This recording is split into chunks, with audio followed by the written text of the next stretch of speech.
Hi, I'm Connor Jones. And hi, I'm Micah Tomasella. And this is Culture Brief, a Denison Forum podcast where we navigate the constant stream of top news stories, politics, sports, pop culture, technology, anything happening in the world. And we're doing it all from a Christian perspective. And Micah, if any of us thought we were having a bad Monday, at least we weren't on the Trump security team when they found out they accidentally included a reporter in a group message about war plans. Yeah, I mean, again, we've all texted the wrong person. We've probably all texted, maybe we weren't saying something, savory about that person. We were meaning to text it to somebody else, but we accidentally texted it to that person. I feel like a lot of the population has had that moment. And I'm not saying that that's a good thing to do something like that. But the stakes are just a whole lot higher when it comes to what the top U.S. officials were talking about leading up to that strike and the leak and everything that's happened. So we're excited to jump into that. So here's what we got coming up on the show today. We've got the Signal group chat heard round the world. We've got a Snow White box office bomb. We've got, what's your favorite Disney movie? Connor and Micah, I know you guys cannot wait to hear about what our favorite Disney movies are. And then we've got opening day in Major League Baseball coming up. So we're excited to talk about that and all the other things to tune into. So let's jump into The Brief. The Brief. All right. So here's our first story for the day. We're just going to jump right in. I called it the Signal group chat heard round the world. Well, goodness gracious, I came up with that title, by the way, and I feel pretty good about it. Did you? Because I'm pretty sure I saw the same headline on Politico this week. Well, they stole it from me. They stole it from me because I wrote this. See. I wrote this even before the story came out. So anyway, no, I'm just kidding. You were in the group chat too. You were also privy to the information. It definitely would have been better for them if I was in the group chat, or most people other than Jeffrey Goldberg, the guy who runs The Atlantic. But anyway, all right. So the Signal group chat leak, fallout, political reactions, and double standards. I'm going to kind of break all of those down. So let's talk about the accidental leak. So in March 2025, just a few days ago, a major security breach occurred when top U.S. national security officials accidentally included the Atlantic's editor-in-chief, Jeffrey Goldberg, in a Signal group chat discussing military operations against the Houthi militants in Yemen. The group included Vice President J.D. Vance, included the Defense Secretary Pete Hegseth, the Secretary of State Marco Rubio, and National Security Advisor Mike Waltz. Now, Mike Waltz was the one who set the chat up. He made the mistake, and Goldberg was added to the chat. Over several days, officials discussed sensitive details, including target information, weapon systems, timelines, attack sequencing. Goldberg, without participating, observed the conversation for multiple days, almost 2 weeks, and then later published a report on it in The Atlantic on March 24th, a bombshell that the last 48 hours, it's everything that you've been hearing in the news. Connor, what was your first reaction when you heard about this? I was honestly shocked. And I do want to say Goldberg made mention of the fact that he thought it was a joke at first, that he was somebody was trying to trick him. Again, just so casual, such a casual group chat name. It was on Signal. Why would they be discussing such vital information on Signal and adding random people? Yeah. Signal is open to the general public and it is encrypted, right? So yes, the messages disappear. You're not supposed to be able to see it, but we know that Russia and China can definitely get into it, and they're known to have gotten into the Signal app before. So you're not supposed to discuss such sensitive information there. It's good for if you're making secret business dealings, or if you're doing, journalists like to use it to talk to sources because it's encrypted and it's not over text and all that, and it'll disappear, which presents actually a whole nother problem because technically all these communications are supposed to go to the National Archives. So if they're using Signal and it's set up, I think they had it set to delete all messages after 4 weeks, they could be in trouble just for not even sending all their communications to the National Archives. Anyways, man, my reaction was just jaw dropped, dumbfounded. Who in the world thought this was a good idea to, one, do these types of communications about strategic planning on attacks over an open app and not over a secure government-approved phone or SCIF meeting room, all of that. SCIF is a security room where nobody can bring any communication devices in and all of that. So there are so many other ways to communicate about these things, and these guys are just casually basically texting each other back and forth, and they're talking about this attack plan, but also the implications on the world and bringing in conversations about Europe. J.D. Vance is in there saying he doesn't even think we should do the attack because it doesn't line up with what Trump wants to do, and he's not sure the president can understand what's the big picture here is, I don't know. I was just dumbfounded. I could not believe this happened. Yeah, it was a lot. And so there is political fallout, and then there's Trump's response that I want to go over. Just want to kind of hit this by section just so that we all understand the story and are able to take it in. So the revelation has led to bipartisan alarm. I mean, this whole story, I mean, it's on both sides. There's been some alarm, obviously more from the left. Senate Minority Leader Chuck Schumer and other lawmakers have called for an investigation. Critics argue that using an unapproved platform like Signal for sensitive discussions could violate federal record laws and even the Espionage Act, which is fair.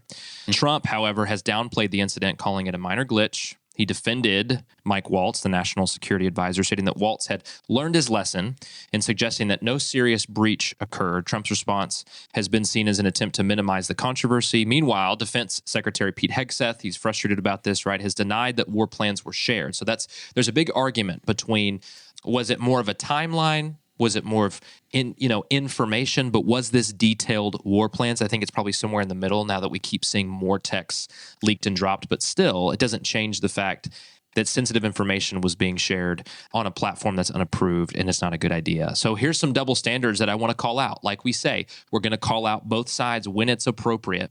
So double standards. Let's compare this to Hillary Clinton's email scandal. This was such a big deal, the email server scandal back in 2016. The leak sparked comparisons to the 2016 controversy over Hillary Clinton's use of private email server while serving as Secretary of State. During that time, Republicans, even including Trump, did attack Clinton, arguing that her handling of classified information made her unfit for office. Many critics are now pointing out the hypocrisy of the Republicans' response to the Signal leak, questioning why some of the same figures who called for Clinton's prosecution are now brushing aside something similar, if not kind of more serious issue and breach of security. Here's the consequences of this situation. So inside the White House, discussions are underway about whether personnel changes are needed. The National Security Advisor Mike Waltz is seen as particularly vulnerable. Pete Hegseth, I mean, here's kind of the tough part of this, right? For example, if for some reason somebody had been added to that chat that was anti-American, they could have alerted the Houthis, and then the Houthis could have been set up to defend this airstrike, and then American soldiers could have been harmed, which is kind of like what we're hearing. I mean, there's a lot at stake to just share that type of information. I mean, I'm going to say flippantly, you know what I mean? I know that they all thought they were the only ones in there, but there's just got to be a better way to go about this. There's so many better ways. There's just so many better ways. So many better ways. And then you think that they're using something different, right? Like even if you disagree, with the administration, you assume they're not using something like Signal to discuss an airstrike, right? Like you just kind of assume they're doing it in a more secure way. Well, it turns out they weren't. And then you assume that if they are using Signal, which they shouldn't be in the first place, that they know who everyone is that is in the message. This had so many top officials in it. And then just Jeffrey Goldberg just hanging out there. Nobody determined they should check to see who all's in this message group. Yeah. So in one way, they're very fortunate that it was Jeffrey Goldberg, because this is an American who does not have any intentions to harm U.S. intentions or personnel. But in another way, they're kind of it's unfortunate that it was Jeffrey Goldberg, because he's the editor-in-chief of one of the biggest publications in America and was able to just put this out on blast. And one of the most liberal ones too, right? True. So it's one of those things where, Goldberg's not anti-American, but he definitely is against the administration. And so you just want to talk about, like, maybe it's kind of in the middle of the spectrum of, like, hey, who's a bad person to add to this chat? Chat. Overall, he's probably kind of in the middle. Well, let me give kind of the most recent developments, and then let me kind of jump into what God's kind of speaking to me through this story. So Vance and Hegseth, they criticize Europe in this chat. It's causing some controversy in Europe right now amongst European leaders. The leaked messages show J.D. Vance and Pete Hegseth expressing frustration with Europe's reliance on U.S. military power, and they get kind of specific about different things with that. Vance also expressed personal concerns about the strike in Yemen and Trump's awareness of it. So Vance pushed back on the planned strikes against Yemen in this chat. We've all seen it, suggesting a 1-month delay for a better understanding of how it's going to affect the economy, oil prices, stuff like that. But he also privately questioned whether Trump fully understood the scope of the attack. So he said that, and obviously the administration's not going to even acknowledge that, right? But I'm sure that there's some internal conversations happening with that one. And then we've got Senate hearings with Tulsi Gabbard. She is the National Intelligence Director, and then the CIA Director John Ratcliffe, and then the FBI Director Kash Patel. on national security threats. They were questioned yesterday at the time of the recording on Wednesday, March 26th. They're being questioned again today. They didn't have a ton of answers in the first one, but we'll see what happens this afternoon. But most recently, in an interview on Tuesday night, the 25th, National Security Advisor Mike Waltz took on full responsibility, is what he said, for the leaked group chat. It's embarrassing. We're going to get to the bottom of it. And that was kind of interesting about what he said is he's like, we're going to get to the bottom of it, but I take full responsibility for setting up the chat, for using Signal, and then including Jeffrey Goldberg. But we're going to get to the bottom of it. What's to get to the bottom of? You know what I mean? But I guess we'll see what's to come. You accidentally added this dude. It was you, right? Like, that's and you've got top Democratic senators calling for Pete Hegseth to resign for some of the reasons that I said before. So this situation is ever evolving, just like everything that we talk about on the show. And it's crazy. It really, really is. And it's frustrating to hear this, and it just kind of leaves you feeling a bit perplexed. But I want to call out the political double standard that I'm noticing here. People justify certain actions for one group, but then condemn them for the other. So if there's somebody that you personally align with, it's human nature to give that group or that person an excuse because it feels like they're on your team, right? But depending on what our vantage point and perspective is, that's not always the right thing to do. So this also serves as a personal challenge for me. Are we holding ourselves to the same standards that we hold others to? In leadership, in relationships, in faith, true integrity means being consistent in our values, not just when it's convenient. So if you believe it, it doesn't matter who does it or doesn't do it. Stand by it, right? Yeah. So this verse comes to mind, and it's the words of Jesus, so let's listen to it. Let what you say simply be yes or no. Anything more than that comes from evil, Matthew 5:37. Also, here's what I'm hit with. Are we willing to call a spade anymore? Have we gotten to the point where if you're a Democrat through and through, can you acknowledge the fact that there are major issues in your party right now?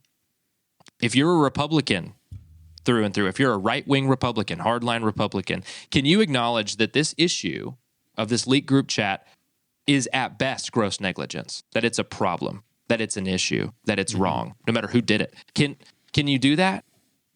It's probably even more than just gross negligence, honestly. So remember, as Christians, your allegiance, my allegiance, Connor, is to Jesus. He's the author, perfecter of our faith. We are to be grounded in God's word, not anything else. Anything else is an idol. I am not to be grounded in the tenets of the Democratic National Convention. I am not to be grounded in the tenets of the Republican National Convention. Those things change. All of their policies have shifted. Even in the last 5 years, they shift, they change. God's word is eternal. It's true. It's inerrant. That's what we're to base our life on, not anything else. Man, that's so true. Yeah, so good. That is the truth. That is the source of all truth, is Scripture. And so that's what we rely on.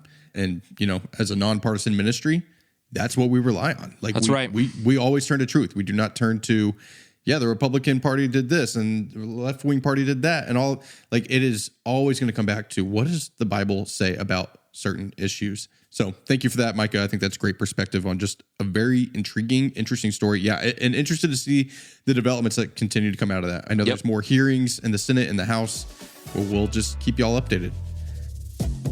Okay, let's move on, Micah, to kind of a big cultural story. This has become bigger than it ever had to be.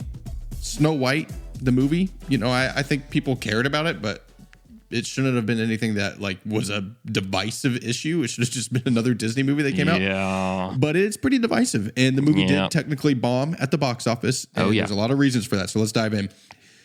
So obviously Disney's been investing in creating live action versions of their most famous animated properties for several years now. We've seen Cinderella, Beauty and the Beast, Aladdin, Little Mermaid, even Lion King, sort of a live action movie that they did back in, I think, 2019. Those have all been very successful financially. Even when they had critics and didn't have great reviews, they still just drew in massive numbers of people to the movie theater. So naturally, Disney, looking at this, says we got to do our most, traditional property. The original animated film Disney made was Snow White back in 1937, which I didn't realize it was that old. Anyways, they they thought that this was obviously going to be a box office juggernaut. Let's do one of our most prized possession properties. And it had a budget of $270 million, which is huge. That's bigger than the rest of those, except maybe Lion King. They estimated that it would, initially they were estimating this would be a potential $1 billion box office movie after the full run. And then they estimated as we got closer to the release that it was going to bring in $45 to $55 million in this opening weekend. Micah, it brought in only $43 million, which sounds like a lot of money, but in the grand scheme of things, on a $270 million budget, that's a big flop. Well, and that's your biggest weekend, right? Yeah. So you're not going to get a bigger weekend than that. So if you have this huge goal, you got to get closer to it, right? From the opening weekend. It did end up bringing in $87 million worldwide. Also very small. Couldn't even reach 100, which is just very, very bad. Micah, my question for you is, as a dad of two young girls, was Snow White like a thing that was being talked about in your household? Were your girls interested in going to see this movie at all? Were they excited? Did they even like Snow White? We didn't talk about it at all. We watched the cartoon. We just have, my wife is a huge Disney fan, but just really the live action remakes of the classics, there's been no interest in my household. My house is full of girls. There's been no interest in any of those over the years. Interesting. So, yeah. Yeah. Obviously that's anecdotal, but I was just curious how yeah. felt. Yeah. I think if you guys, a lot of people align with that, right? Like, why mess with something, that's so, that people grew up with, that people know so well. I get why they're doing it, but I also get why people have a lack of interest in it. And I know that we're talking about Snow White, but I think with a lot of these live action remakes, it is really hard to remake a classic, right? That's so. No, it's got to be. I think a lot of people did like the Beauty and the Beast movie. That was maybe the first one that they did. I can't remember. That one was good. That one was good.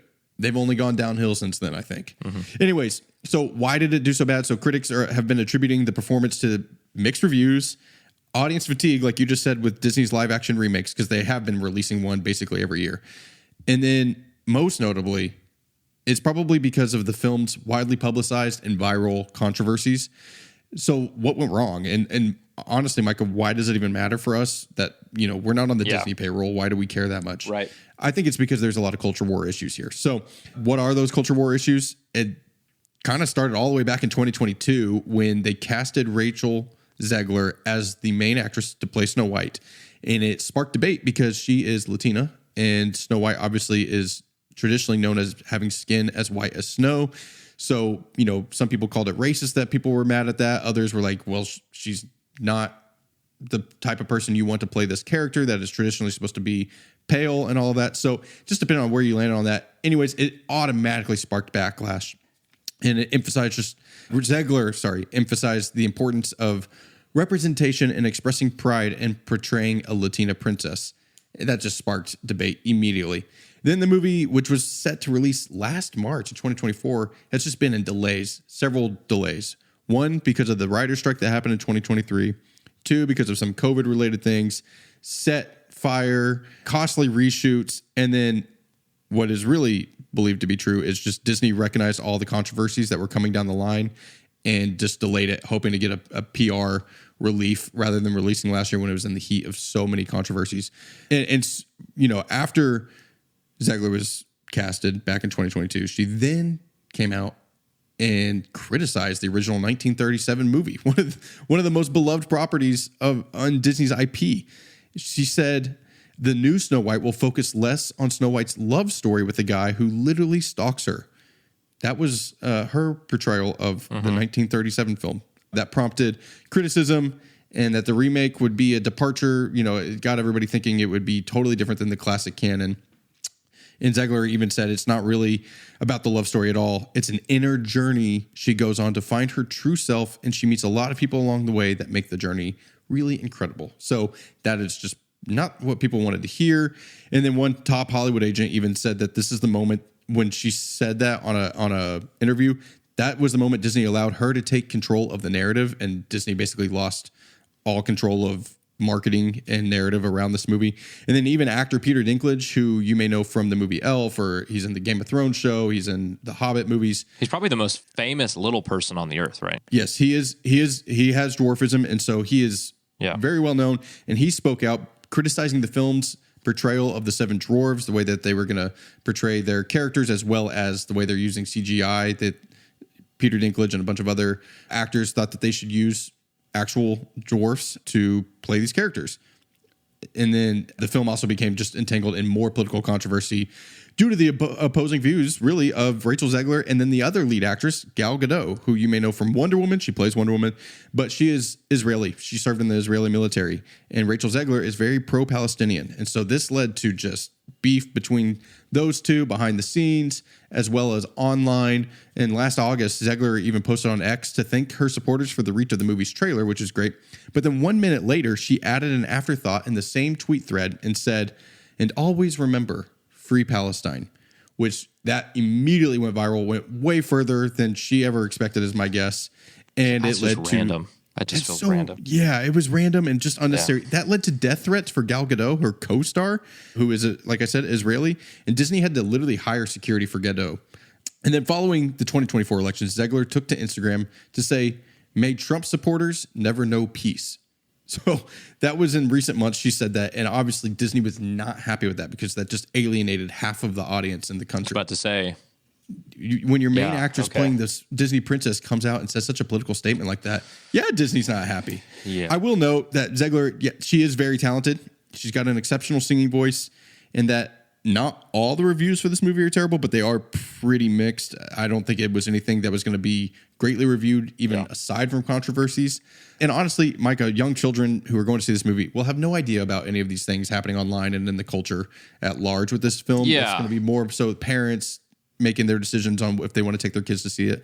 And it's really tough to just fully even trust the community reviewing that happens on this. So like if you go to IMDb right now, it has 1.8 out of 10 stars. I do not think that the movie is that bad. Yeah, right. It also has a ton of reviews. So people are going in there and review bombing based off of their own political beliefs or their biases here. Yep. So any thoughts on that and just kind of all this controversy around the film? I just think that making movies, if you're an actor, if you're a producer, director, you're the company, especially if you're like an actor, I guess I understand where it's like, well, when I'm acting in something, I'm expressing my craft. I'm living out of my abilities. So I guess I can kind of understand, honestly, like from Ziegler's perspective of being kind of short-sighted of, well, I mean, this is the role that I'm in and I have these opinions and I can express those, and she can. But then I understand by, like the bigwigs in Disney of like, well, we're also making movies to make money. So stop doing things that's going to prevent us from making money because we're fronting so much money to make it in the first place. And so you just try to put yourself in everybody's shoes. Either way, whether if this controversy was happening or not, personally, I'd have no interest in seeing it either way. So it's like, it just doesn't. Yeah. No, but you're exactly right that you can express opinions, but you also have to be smart about it. So that's honestly, as I was thinking about this whole story and I was considering like, what is a biblical application here? There's honestly so many, but I wanted to hit on a few things that hits both sides of this. One is, in my opinion, it is sad to cheer on the failure of a massive project like this because of disagreements with the lead and even maybe some creative mishaps around the dwarfs in the movie or anything with it, the set design, the CGI, all of that. I just think it's sad to cheer on the failure of something just because you don't align with certain things. When you think about it, there's so many people, thousands of people who worked on this movie and probably worked diligently, poured their blood, sweat, and tears into this for years and went through so many different missteps and reshoots and a fire on the set and all, like just so many things. And there's so many people whose lives and livelihoods depend on the financial success of this movie, not just the Disney bigwigs. I'm not necessarily talking about them, but cast, all the crew members, makeup artists, they all have families. They all have families and people who get royalties out of these movies and all that. There's just so much there. So, Scripture actually teaches us, Micah, not to revel when our enemy falls. Proverbs 24:17 specifically says, "Do not rejoice when your enemy falls, and let not your heart be glad when he stumbles." Obadiah 1:12, "But do not gloat over the day of your brother in the day of his misfortune." First Peter 3:9, man. Obadiah. Shout out Obadiah. I haven't quoted that one in a while. Yep. It's a good verse. It is. And First Peter 3:9, "Do not repay evil for evil or reviling for reviling, but on the contrary, bless, for this you were called." that you may obtain a blessing. So don't repay evil for evil. Don't go and review bomb at something just because you didn't like the political stances of the main actress. Like I think there's ways we can approach this differently than wishing for something to be a failure. Anyways, on the flip side of things, be wise with your words. Personally, I wonder if Zegler could go back in time. Would she change her answers and refrain from making controversial statements on social media? Maybe, maybe not. I really don't know. I don't know her heart. I don't know her thinking there. But either way, Micah, there's a lesson to be learned here for all of us. And that's just to be careful and wise with our speech. Honestly, in James chapter 3, the first 10 verses speak to taming the tongue. A whole subsection of James chapter 3. And verses 4 and 5 specifically say, look at the ships also, that they are so large and are driven by strong winds. They are guided by a very small rudder, wherever the will of the pilot directs. So also the tongue is a small member, yet it boasts of great things. Yeah. How great a forest is set ablaze by such a small fire. Yeah. So I think Zegler maybe didn't even think ahead to realize that some small little things that she said with, the tongue would end up causing a forest fire of problems for this movie, for people around her, causing Disney to hire security for her co-star, all of that. And Proverbs 21:23 emphasizes the concept as well. And it says, whoever keeps his mouth and his tongue keeps himself out of trouble. It's just a great reminder that we need to watch what we say and how we go about it.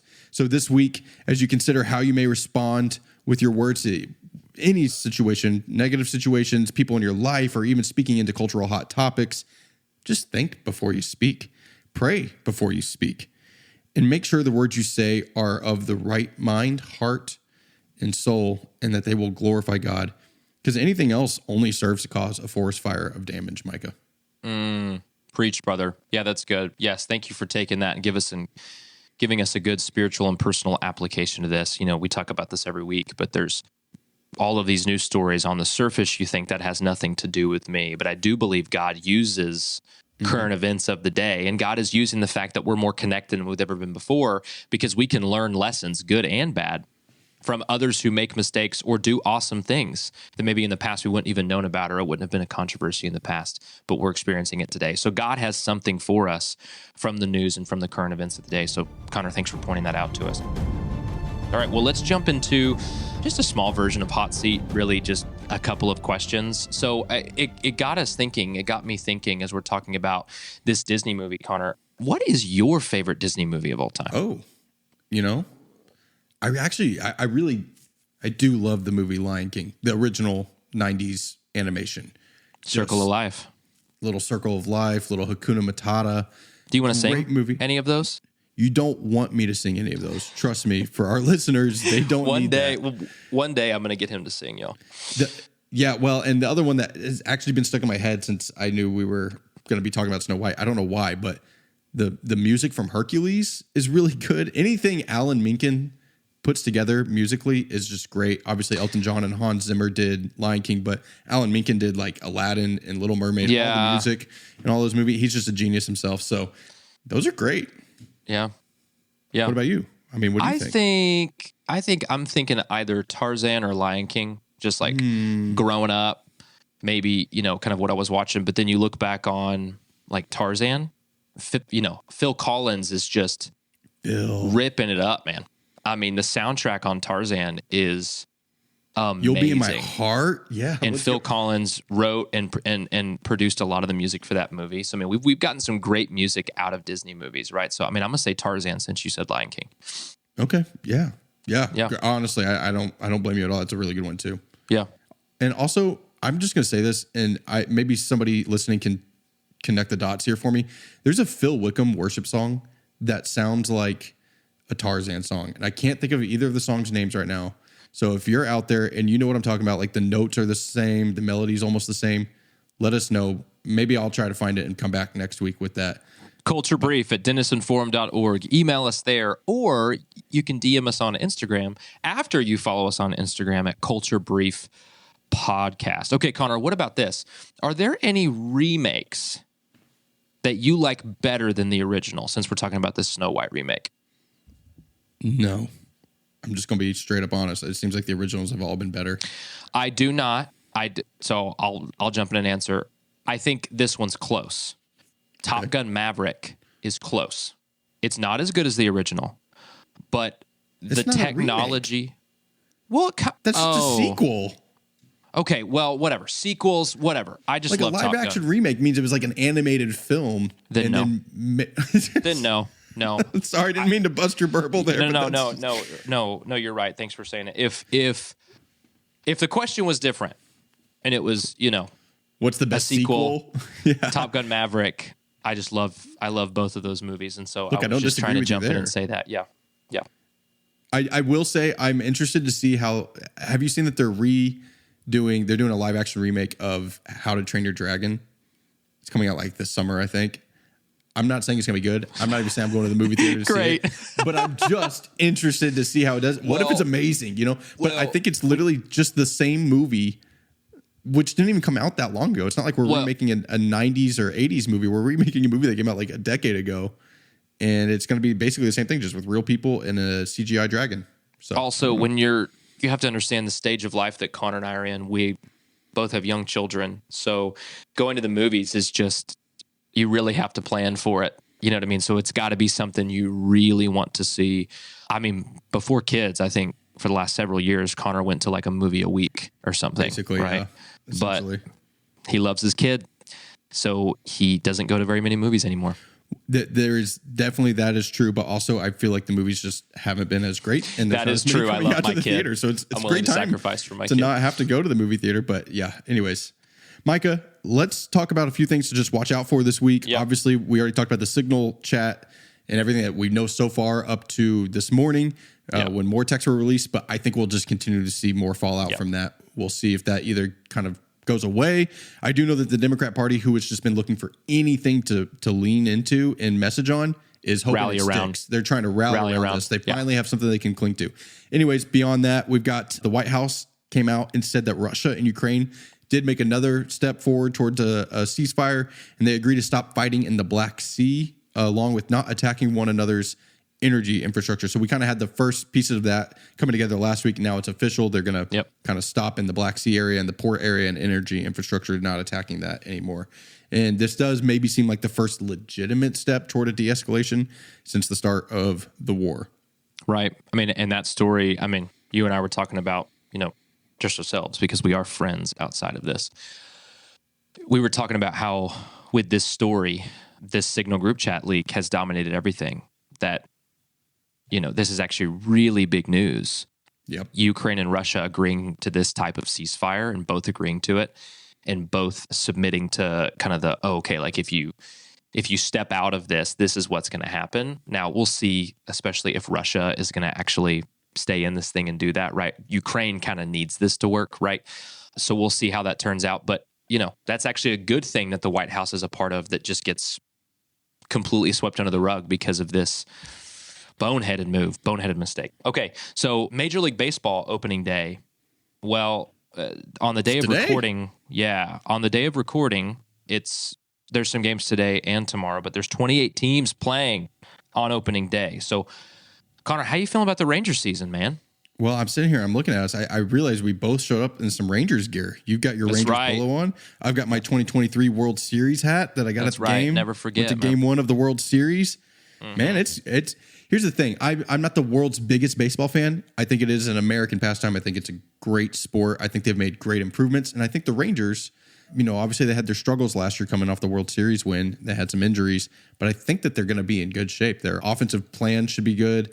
We've got Corey Seager. We got Josh Young, Jonah Heim. The whole crew is out here. They're ready to play. Jonah Heim, shout out. Love that, man. Love that, man. You sound like a big fan. I think the Rangers are primed to win the AL West. Okay. I am not a big Astros fan, as any Rangers fan would say. I'm probably being nice in my description of that. I'd love to win the AL West, and they can finish second, third, fourth, fifth, wherever they want to finish.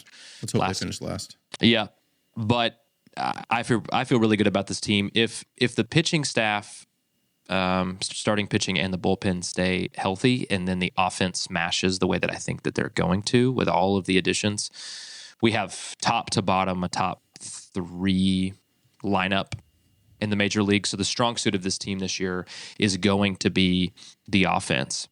But if Jacob deGrom can stay healthy, when you see him pitch, even if it's for a short amount of time, you understand that he has the stuff of legends. I mean, he's got just an incredible arm. And so hopefully he can stay healthy along with the rest of our pitchers, and I think we can do pretty well this season. So I am very excited for opening day.